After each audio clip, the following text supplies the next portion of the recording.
Desarrollo y subdesarrollo. Vamos a ver ahora mismo globalización y desarrollo y crecimiento y los indicadores que lo miden. Comenzamos con globalización. Aquí vemos un mapa que siempre se ha utilizado para ver este proceso y cómo incluso en la proyección de los mapas pues, se ha visto. Fijaros la diferencia entre Groenlandia, que está aquí, y América. Aquí en este mapa hay una distorsión de la superficie y fijaros, esta sería la realidad. Como vemos, esto implica que hay unos cambios muy interesantes. Vamos a hablar de globalización. Proceso de interdependencia entre países. Siempre, siempre, siempre favorable a los países desarrollados, o sea, a los países ricos, o sea, a nosotros mismos. Tiene varias facetas, pero ahora vamos a centrarnos en la económica.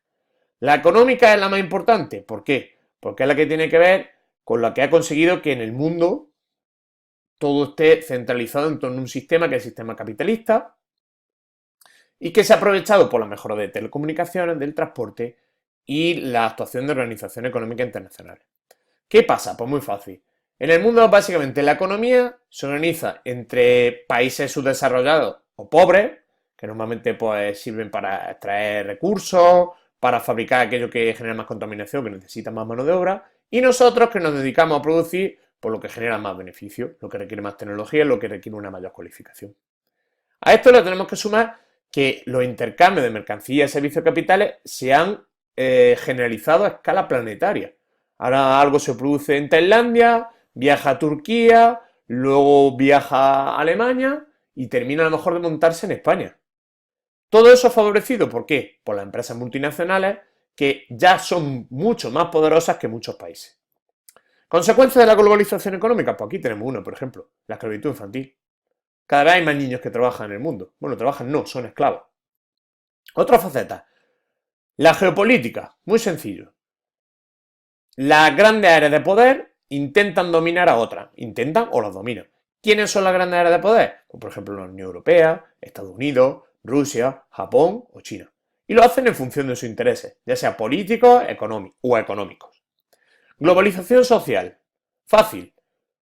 Las personas nos hemos convertido en una mercancía más. Y como tal, nos tenemos que desplazar para trabajar. ¿Qué sucede? Que nosotros, personas de países ricos y desarrollados, pues nos podemos desplazar en avión, nos podemos desplazar en barco, incluso podemos rechazar ofertas de trabajo y adecuarlas a nuestras necesidades. Pero aquellas personas que viven en países pobres no tienen esa facilidad. Se desplazan pues con medios muy precarios y muchas veces eso conlleva la muerte. Globalización cultural. Todo se ha estandarizado. El arte, la música, los personajes, todo se convierte en una mercancía que se vende. Y por último, la globalización medioambiental. Ya existen problemas ambientales a nivel global. Por ejemplo, el cambio climático. Desigualdad en el desarrollo. Estamos hablando de subdesarrollo, ¿no? Entonces, fijaros, para medir el subdesarrollo normalmente lo que se utilizan son indicadores, pero son indicadores que se refieren a crecimiento, es decir, a cantidad. Sin embargo, son mucho más valiosos los indicadores de desarrollo, los que nos dan información de la calidad. Es verdad que sin crecimiento no hay desarrollo y esto es muy fácil. Fijaros, yo no puedo guiarme solo para evaluar el crecimiento de un niño midiendo la longitud de su brazo o de sus piernas. Tendré que verlo en un contexto más amplio, ¿no? Tendré que ver que ese crecimiento está desarrollado en equilibrio con el peso, con el bienestar psicológico, con su alimentación. Pues eso mismo es lo que tenemos que hacer con los países, no guiarnos solo por el crecimiento de renta o la mejora de determinados aspectos económicos o sociales, porque nos interesa más ver otros aspectos de desarrollo. Bueno, aquí tenemos unos indicadores de dos países diferentes y nos vamos a centrar ahora en los indicadores de los países desarrollados. Normalmente siempre se cumple un alto nivel de riqueza, la población está envejecida y el bienestar social es alto. Eso implica pues, que tenemos una serie de servicios que nos permiten pues, vivir bien, educación, sanidad, seguridad. No existen contrastes territoriales demasiado acusados, o al menos no tanto como en los países pobres.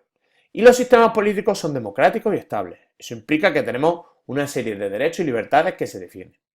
Aquí tenemos un ejemplo, esto es una serie de fotografías que se hicieron en diversos países del mundo y el fotógrafo les pedía a estas personas que se pusieran pues, con toda la comida de una semana en su salón.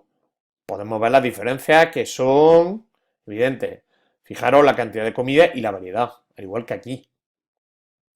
Ahora, si nos vamos a países subdesarrollados, pues hablamos de que hay menos riqueza, que hay población que crece muy rápido y que cada vez se desplaza más a las ciudades intentando buscar un futuro mejor. Su nivel de bienestar es escaso o inexistente y hay una minoría privilegiada que cuenta con todo. ¿Qué les pasa a sus sistemas políticos? Porque normalmente son dictatoriales o falsas democracias. Es decir, carecen de muchos derechos y libertades que nosotros damos por sentado.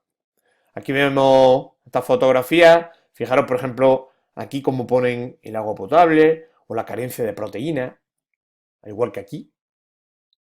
Bueno, pues terminamos este vídeo tutorial.